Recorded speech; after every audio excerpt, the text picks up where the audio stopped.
Tout d'abord, je tiens à remercier le professeur Alain Grand qui préside le jury aujourd'hui, le professeur Didier Raboisson qui a également accepté de faire partie du jury cet après-midi et le professeur Anna Mila qui m'a proposé le sujet de thèse et accompagné tout au long de la réalisation de l'étude. Je tiens également à remercier l'ensemble de l'équipe NeoCare qui m'a accompagné pendant également toute la réalisation de l'étude. Et je remercie les éleveurs qui ont répondu à nos questionnaires avec de l'engouement. Donc aujourd'hui, nous allons commencer par contextualiser l'élevage canin et félin en France. Puis je vous décrirai les méthodes que nous avons employées pour réaliser cette étude. Ensuite, nous verrons une partie des résultats et nous en discuterons avant de voir les limites de l'étude et de conclure. Tout d'abord, il faut noter qu'en France, en 2016, la population féline était estimée à 13 500 000 chats et la population canine à 7 300 000 chiens, avec la société ICAD qui reportait en 2018 près d'1 500 000 chiens et chats identifiés en France. Parmi ces animaux, une partie provient d'élevage en France et en tant que notamment vétérinaire, on peut être amené à s'intéresser aux différentes données qui sont en lien avec ces domaines de l'élevage, mais en France, on n'a aucun recueil de données qui nous permet d'avoir accès à cela. Sachant que la première inconnue, c'est le nombre d'éleveurs. En effet, il y a des estimations dans la littérature entre 20 500 et 30 800 pour les éleveurs de chiens, mais le seul chiffre que l'on connaît à l'heure actuelle, c'est le nombre d'éleveurs qui déclarent au moins une portée d'animal de race au livre généalogique des origines de son espèce. Et ce chiffre, c'est d'environ 9 300 éleveurs en 2019 pour chacune de nos deux filières. Il faut noter que dans ces deux filières, on a un grand nombre d'acteurs, que ce soit ceux qui gèrent les livres des origines génétiques ou que ce soit des associations qui s'occupent de formation de génétique. On a un grand nombre d'acteurs. De plus, ce qui est vraiment important, c'est qu'en ce moment, ce sont deux filières qui se développent, qui sont croissantes, avec la réglementation qui évolue au fur et à mesure, avec un nombre d'adoptions qui évolue également croissant, mais on n'a toujours pas de guide des bonnes pratiques ni d'institut technique qui vient encadrer cela. Du coup, nous, on est venu avec notre étude dans ce contexte, dans le but de caractériser un petit peu les pratiques d'élevage canin et félin en France, à travers différentes enquêtes que nous avons menées auprès des éleveurs.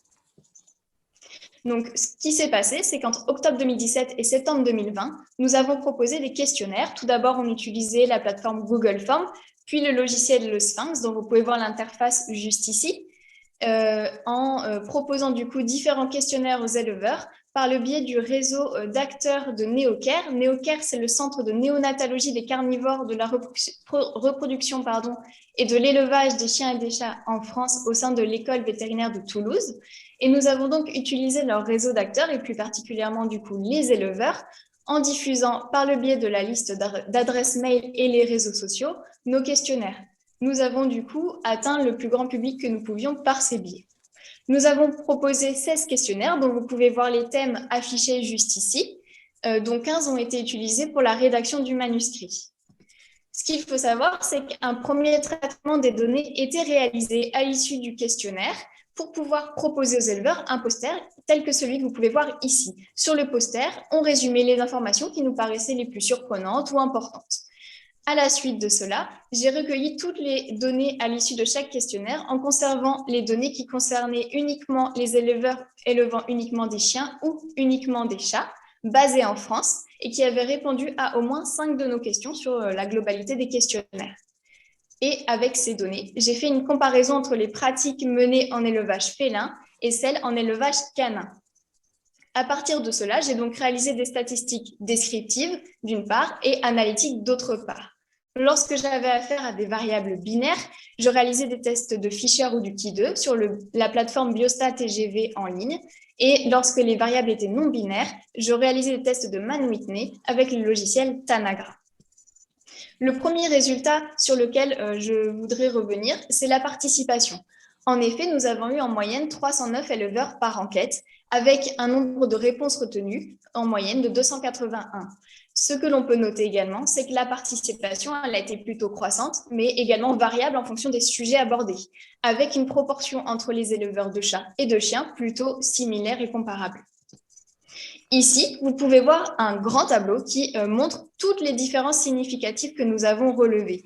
Donc aujourd'hui, je ne vais pas revenir sur toutes ces différences, mais il faut noter que nous avons eu des différences en termes de pratiques d'élevage menées entre les élevages de chats et de chiens, à propos du profil des éleveurs, de la typologie de l'élevage, des animaux élevés, de la gestion de la reproduction déportée, de la vaccination et de la prophylaxie antiparasitaire, de l'usage des médecines alternatives, de la biosécurité de la vente, mais ainsi aussi du relationnel avec les clients.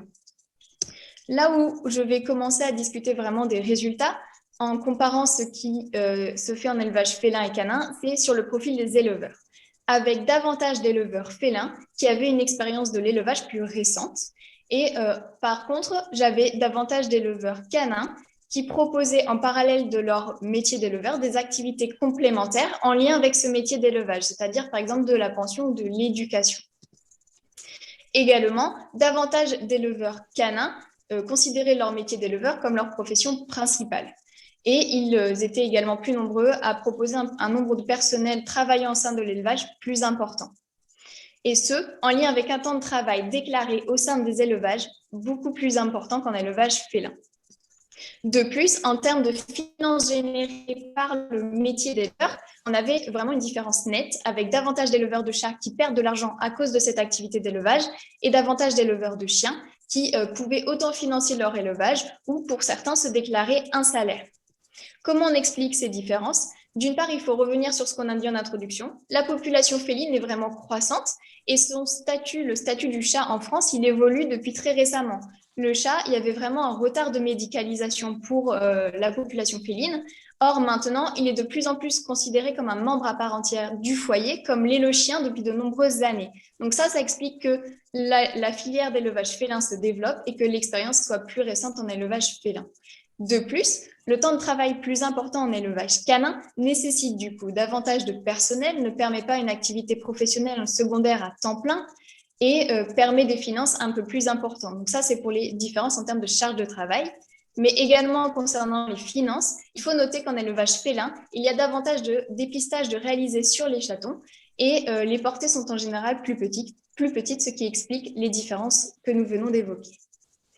Concernant la typologie des élevages, nous avons vu lors de notre enquête que davantage d'élevages canins étaient situés dans les régions rurales, alors que davantage d'élevages félins étaient situés dans les régions urbaines, périurbaines et proches de leur voisinage. De plus, les locaux étaient plus fréquemment au sein même du domicile des éleveurs pour les éleveurs félins et pour les éleveurs canins, plutôt dans des bâtiments dédiés ou à la fois dans un bâtiment dédié et dans le domicile. Comment on explique cela? Eh bien, tout simplement la réglementation. En effet, la réglementation impose un espace nécessaire plus important pour élever un chien que pour un chat et on se doit de proposer un accès extérieur pour les chiens.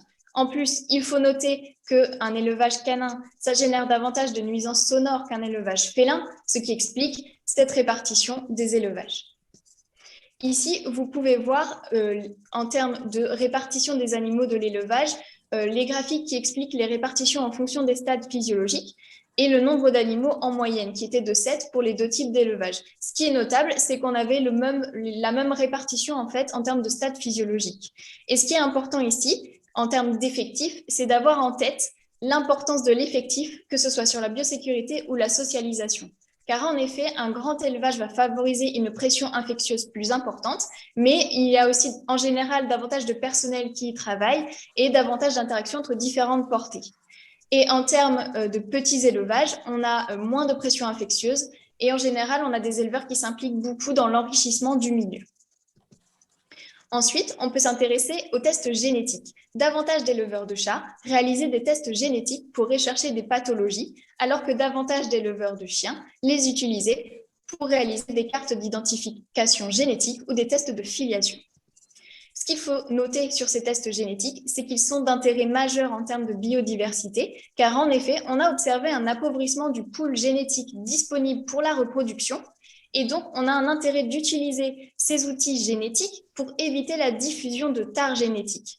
Et on pourrait espérer que les éleveurs de chats développent l'utilisation du recours aux tests de filiation et les éleveurs de chiens qu'ils développent davantage les recherches de pathologies via ces tests. Concernant la gestion des portées maintenant, On a vu que les chiots étaient séparés de leur mère plus précocement et que les chatons, eux, avaient plutôt des modes de vie de type intérieur strict. Également, les chiots avaient davantage de contacts, qu'ils soient visuels ou tactiles, avec des individus n'appartenant pas à leur portée. Les stimuli auditifs proposés aux chiots étaient également plus variés.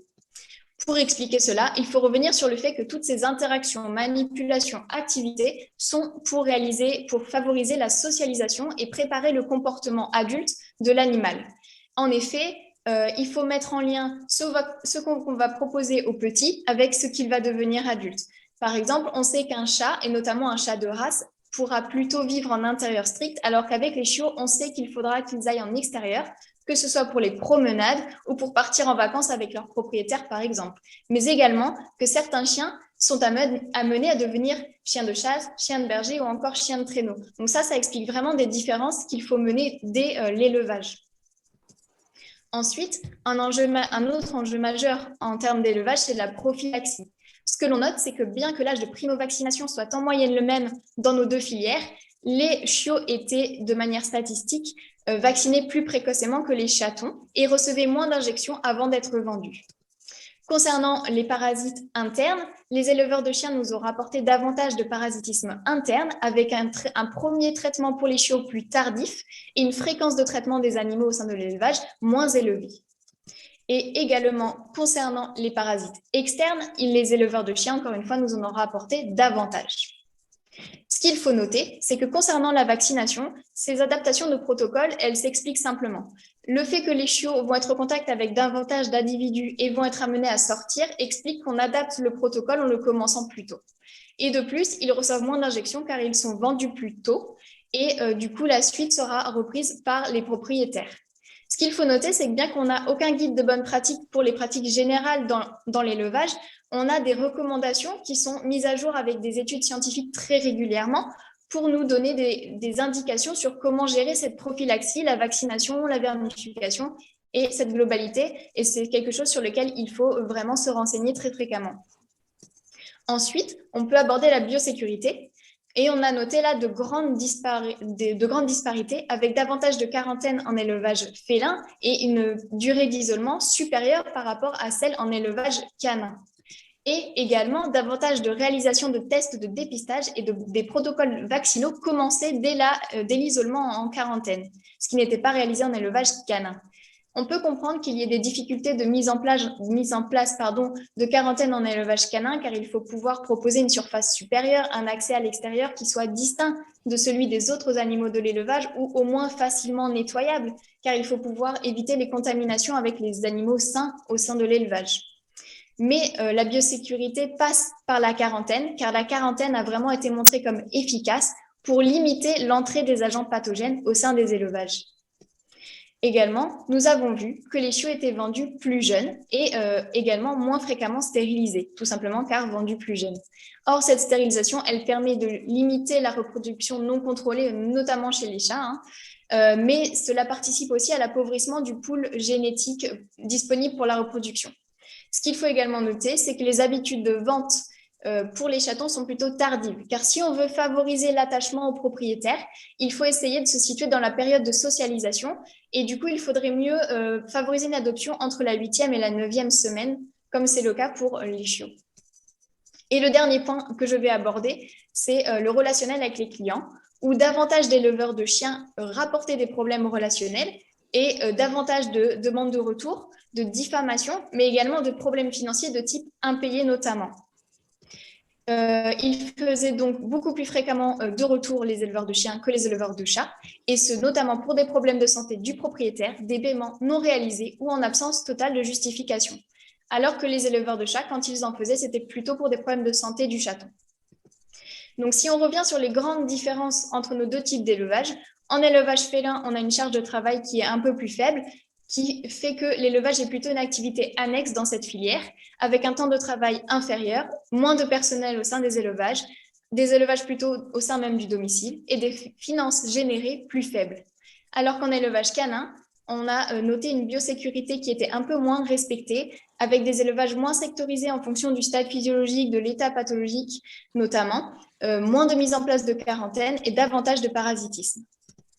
Pour revenir sur les limites de notre étude, il faut noter que nous nous sommes basés sur du volontariat pour les questionnaires, ce qui peut sélectionner en fait les éleveurs avec les meilleures pratiques, car ils ont bien voulu les partager de manière volontaire. Ils ont pu parfois éluder certaines questions, donc nous privant d'informations très utiles.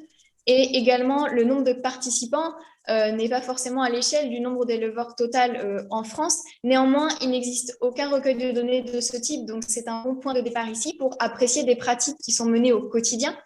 Nous avons également utilisé Internet, donc ça peut éventuellement freiner un peu la participation. Et les questionnaires étaient indépendants les uns des autres, donc on ne pouvait pas extrapoler les réponses de l'un avec le suivant, étant donné que ce n'étaient pas exactement les mêmes participants forcément. Et également, nous avons rédigé les questions et parfois les réponses, ce qui peut limiter l'expression des éleveurs dans ce qu'ils voulaient nous dire. Pour conclure, je vais revenir sur 2 enjeux majeurs qui ressortent de cette étude. D'une part, la formation des éleveurs, car la formation initiale est très disparate, avec certains éleveurs qui ont suivi une formation de 8 heures pour devenir éleveurs, et d'autres qui ont fait 2-3 ans d'études dans le domaine, notamment de la santé ou du bien-être animal. Du coup, ils ont des niveaux de connaissances très disparates, des compétences différentes, et ça a vraiment un impact sur les mesures mises en place au sein des élevages. On aurait un intérêt à homogénéiser un minima la formation initiale de ce fait. De plus, le point vraiment sur lequel on a vu qu'il y avait des différences importantes et des écueils parfois, c'était la biosécurité. Or, en élevage, on ne peut vraiment pas passer à côté de ce point. C'est clairement clé, c'est central. Et donc, on sait que là-dessus, on a vraiment un levier. C'est là où il faut vraiment venir travailler. Et du coup, ce qui va avec tout cela, c'est qu'il manque vraiment un réseau national, un institut technique, à l'instar de ce qui existe en élevage bovin ou porcin, par exemple, qui permettrait en fait d'encadrer l'ensemble de ces 2 filières, de réaliser de l'épidémiosurveillance, de gérer la reproduction, pourquoi pas d'encadrer une formation initiale plus homogène, de proposer de la formation continue pour améliorer à la fois la compétitivité de ces filières, mais également la professionnalisation de ces filières. Également, il pourrait avoir un rôle clé dans la réalisation d'un guide des bonnes pratiques pour les éleveurs, afin qu'ils sachent un petit peu plus comment gérer leur élevage au quotidien. On s'est également heurté à un fait, il y a très peu d'études scientifiques qui nous disent clairement cette pratique est meilleure que celle-ci en élevage. Donc on sait que là, à l'heure actuelle, on a besoin d'études scientifiques qui viennent appuyer pour nous dire quelle pratique mener en élevage. Donc, je vais vous laisser sur ce poster qui a été présenté au congrès EFSAR pour valoriser du coup notre étude. Je vais vous remercier pour votre attention et je suis à l'écoute de vos questions.